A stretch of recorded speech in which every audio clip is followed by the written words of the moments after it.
අද වීඩියෝ එකත් එක්ක එකතු වෙන යාළුවෝ හැමෝම ආයිබෝවන් කියලා පිළිගන්නවා. ඔන්න අද අරගෙන ඇවිල්ලා තියෙනවා ඔයාලා හැමෝටම ගොඩක් වැදගත් වෙන වීඩියෝ එකක්. ChatGPT කියන AI සයිට් එක පාවිච්චි කරලා අපිට කරගන්න පුළුවන් වැඩ කෑලි මොනවාද කියලා. එහෙමනම් වීඩියෝ එකත් එක්ක දිගටම එකතු වෙලා ඉන්න.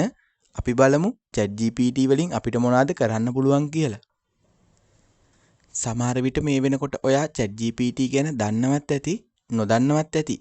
ඒ කොහොම වුණත් ChatGPT පාවිච්චි කරලා අපිට කරගන්න පුළුවන් සියලු වැඩ ගැන සරලව මේ වීඩියෝ එකෙන් කතා කරනවා.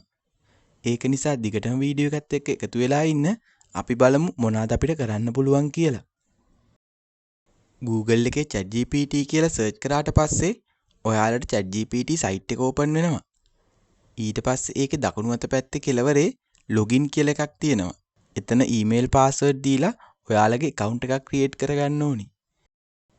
ඊමේල් එකක් පාස්වර්ඩ් එකක් දීලා ලොග් වුණාට පස්සේ ඔයාලට මෙන්න මේ විදිහේ ඉන්ටර්ෆේස් එකක් බලා ගන්න පුළුවන්. අපිට එදිනෙදා වැඩ කරගන්න පුළුවන් 100% free AI සයිට් එකක් තමයි මේ ChatGPT කියන්නේ. මේක දැන් මොබයිල් ඇප් එකක් වගේම WhatsApp හරහා වුණත් අපිට පාවිච්චි කරන්න පුළුවන්. සංවාද මගින් අපිට අවශ්‍ය දත්ත ලබා දීලා නොදන්න දේවල් දැනගන්න පුළුවන් හැකියාවක් මේකෙන් තියෙනවා. දැන් ඔයා කල්පනා කරනවා ඇති මම ඉංග්‍රීසි දන්නේ නැහෙනි මං කොහොමද මේක පාවිච්චි කරන්න කියලා. ඔයා ඉංග්‍රීසි දන්නේ නැති වුණාට ChatGPTට හොඳට සිංහල පුළුවන්. ඒක නිසා ඔයාට අවශ්‍ය දේ සිංහලෙන් කිව්වත්, සිංග්ලිෂ් වලින් කිව්වත් එයාට තේරුම් අරගෙන උත්තර දෙන්න පුළුවන් හැකියාවක් මේ කෘත්‍රිම බුද්ධියට තියෙනවා.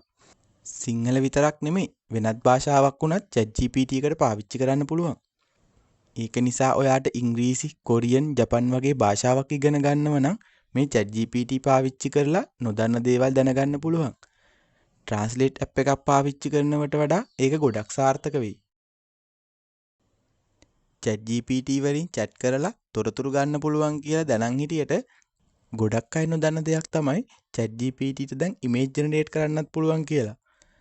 අපේ හිතේ තියෙන ඕනම දෙයක් කිව්වට පස්සේ තප්පර ගානකින් එයා පින්තූරයක් විදියට ඒක නිර්මාණය කරලා දෙනවා. දැන් ඔයාලට බලා ගන්න පුළුවන් මම මේ විදියට නිර්මාණය කරපු පින්තූර කීපයක්. අපි හිතනටත් වඩා ගොඩක් දේවල් කරන්න පුළුවන් මේ ChatGPT පාවිච්චි කරලා.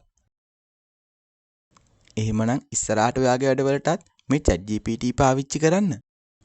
අද වීඩියෝ එක ඔයාලට ප්‍රයෝජනවත් වෙන්න ඇති කියලා මං හිතනවා. ඔයාලා මේ වගේ වීඩියෝ දිගටම බලන්න කැමති නම් දැන්ම මගේ YouTube channel එක subscribe කරන්න.